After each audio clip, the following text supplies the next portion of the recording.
Hi, I'm Mark Sloboda, and this is The Real Politique.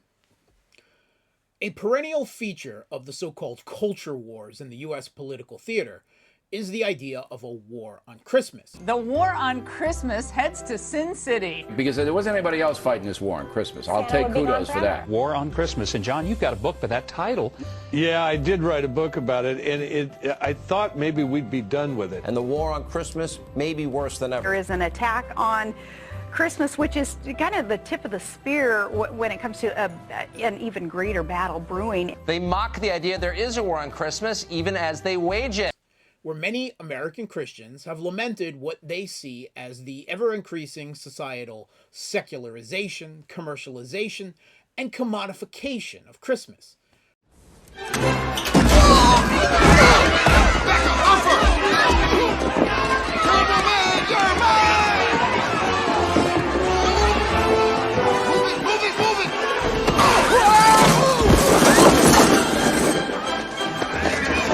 Leading them to ask the question, where is the Christ in Christmas in the modern day? Where is the Christ in Christmas?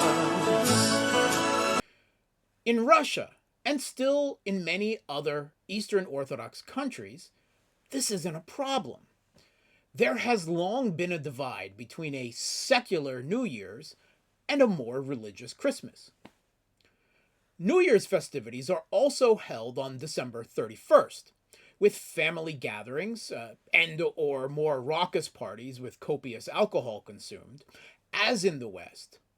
But gifts are also exchanged on this day, and many of the other traditional trappings of Christmas in the West are enjoyed on New Year's Eve instead, such as the Christmas tree, mistletoe, the Yule log, etc., that were historically co-opted from earlier pagan midwinter holidays, such as the Germanic Yuletide or Roman Saturnalia festival. Meanwhile, Orthodox Christmas, which is traditionally celebrated on January 7th, following the old Julian calendar, is comparatively a much more sober and religious occasion. Orthodox Christmas is all about the birth of Christ. To my mind, this is a useful and common sense division of the two holidays' purposes and duties that avoids the religious, cultural, and political controversies surrounding Christmas in the West.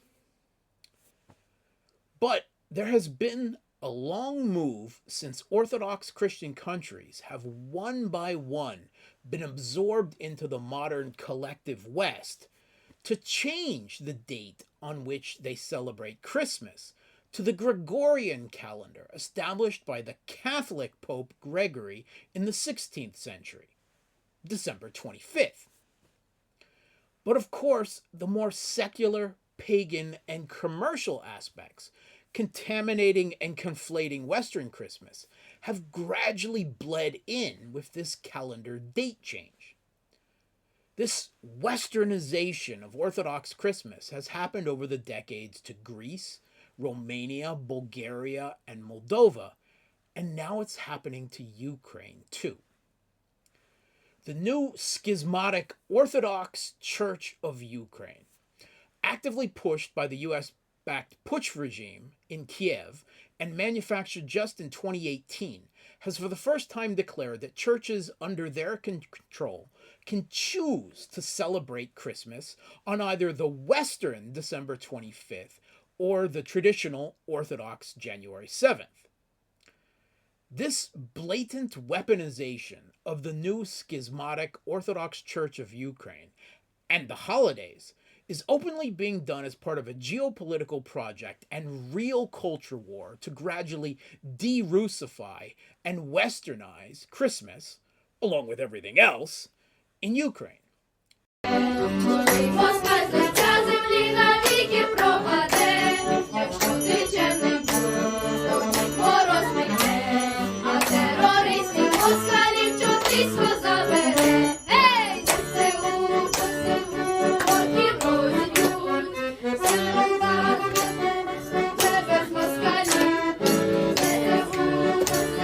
This makes clear that the newly manufactured church is a political and ideological institution of the Putsch regime, not a religious one. The church's spokesperson, Archbishop Yevstrati Zoria, said data would be collected to see how many worshippers attended Christmas services on December 25th and how many on January 7th. The traditional January 7th Orthodox celebration date of Christmas will, of course, eventually be demonized, phased out, and banned. The Westernization of Ukrainian Christmas will be complete, and all the conflation and controversies surrounding it will come with. And in my humble opinion, the Ukrainian Christian Orthodox faithful will be the ones all the more spiritually and culturally poorer for it.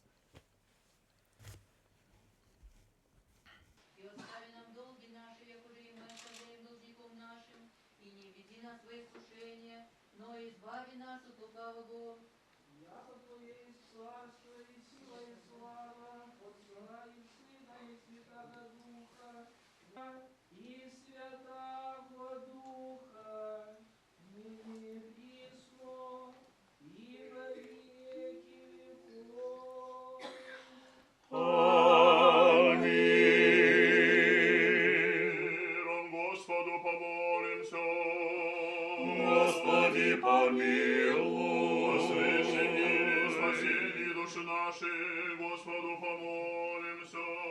Господи, помилуй.